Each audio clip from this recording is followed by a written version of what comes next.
Welcome to mybookssummary.com. Get ready for quick wisdom of countless books in just minutes and explore. Ferdinand, written by Munro. Once upon a time, in a quaint Spanish meadow filled with fragrant flowers and the buzz of happy bees, there lived a bull who was unlike any other. His name was Ferdinand, and while other bulls in the meadow spent their days charging at one another and dreaming of glory in the bullring, Ferdinand was content to sit quietly under his favorite cork tree, basking in the sunshine and smelling the flowers. Ferdinand, the titular character in the story of Ferdinand by Munro, isn't your ordinary protagonist. Published in 1936 and illustrated by Robert Lawson, this delightful tale takes readers into the life of a bull with a heart as big as his horns. The book has charmed generations with its humor, simplicity, and profound message about being true to oneself, even when the world expects something different. The Meadow and the Cork Tree, Ferdinand's happy place. The story begins in the peaceful meadow where Ferdinand lives. From the start, it's clear that Ferdinand is no ordinary bull. While his peers tussle and snort, practicing their moves for the famous bullfights in Madrid, Ferdinand couldn't care less about such things. He prefers solitude, serenity, and the sweet scent of flowers. Let's pause for a moment to appreciate the humor in this setup. Imagine a massive bull, all muscle and brawn, choosing to spend his days like a poet rather than a prizefighter. You can almost hear his bull friends mocking him. Ferdinand, flowers won't get you to Madrid. But Ferdinand doesn't care. He knows what makes him happy, and he isn't about to let societal expectations or peer pressure dictate his choices. And then, of course, there's the cork tree, Ferdinand's favorite spot in the whole wide meadow. The way Munro describes it, you can practically feel the shade on your face as Ferdinand relaxes under its branches, lost in a world of fragrant blossoms. The ambitious bulls and Ferdinand's mother. Ferdinand's fellow bulls are his polar opposites. They dream of becoming famous matadors' adversaries, snorting and stomping to prove their strength. It's a little like watching a group of athletes training for the Olympics, except these athletes are all about brute force. Ferdinand's mother, on the other hand, is a sweet and understanding soul. She worries about her son. After all, what kind of bull doesn't want to charge around and fight? But Ferdinand is as stubborn as he is gentle, and he insists that he's happiest sitting under his tree.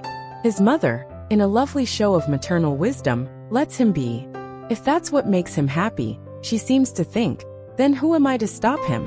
A fateful encounter. Ferdinand's moment of fame.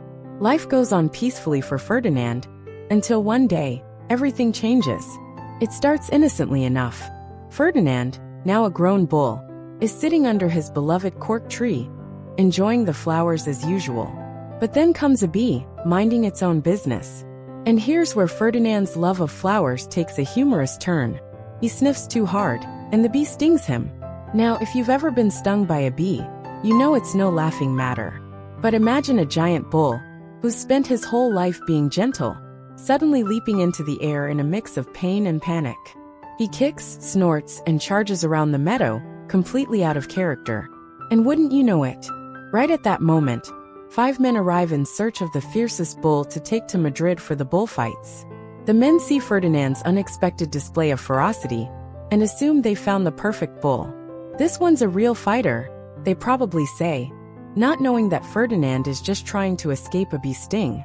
Before Ferdinand can explain, not that anyone would listen, he's carted off to Madrid in a grand procession. Madrid, the bullring awaits. The scene shifts to Madrid, a bustling city where the crowd is abuzz with excitement for the big bullfight. Ferdinand is paraded into the arena, where a matador in full regalia awaits. This is it, the moment Ferdinand's fellow bulls dream of. But Ferdinand? He's not interested in the crowd, the matador, or the fight. Instead, Ferdinand does what Ferdinand does best.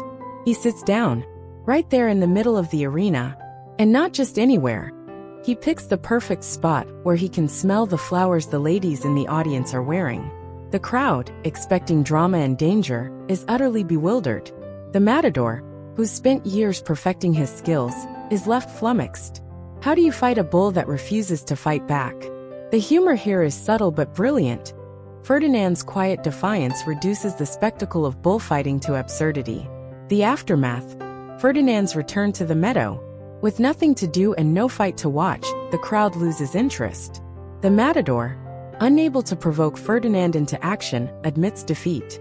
And so, Ferdinand is sent back to his meadow, a place that suits him far better than any arena ever could.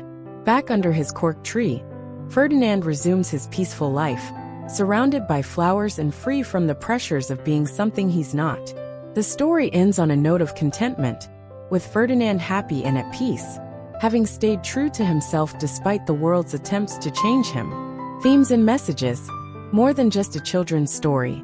At its heart, the story of Ferdinand is about individuality and nonviolence. Ferdinand's refusal to fight isn't just a funny plot point. It's a powerful statement about the courage it takes to be yourself in a world that expects conformity. The book also challenges societal norms. In a culture that glorifies aggression and competition, Ferdinand's gentle nature is a refreshing reminder that strength comes in many forms. He shows that it's okay to choose peace over conflict, simplicity over spectacle. There's also a timeless lesson for parents in Ferdinand's mother's approach to parenting. By allowing Ferdinand to follow his heart, she nurtures his happiness and individuality, setting an example for respecting children's choices. Final thoughts. Why Ferdinand still matters. Munro Leaf's The Story of Ferdinand might be short, but its impact is anything but. Its humor, simplicity, and warmth make it a joy to read, while its deeper messages about individuality, kindness, and staying true to oneself resonate across generations.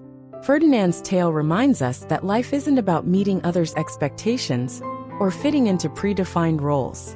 It's about finding what makes us happy, our own version of sitting under a cork tree, and holding on to it, no matter what. And let's not forget the humor. From Ferdinand's bee-stung rampage to the matador's utter bewilderment, the book is filled with moments that make you chuckle while driving its points home. In the end, Ferdinand teaches us that there's strength in gentleness, courage in staying true to oneself, and beauty in the simple act of smelling the flowers. It's a lesson we could all use no matter our age. So, the next time life tries to shove you into a metaphorical bullring, channel your inner Ferdinand. Sit down, smell the flowers, and remind the world that sometimes the greatest battles are won by refusing to fight. Stay tuned for more enlightening content. Head over to www.mybooksummary.com. Don't forget to subscribe and share the magic with friends.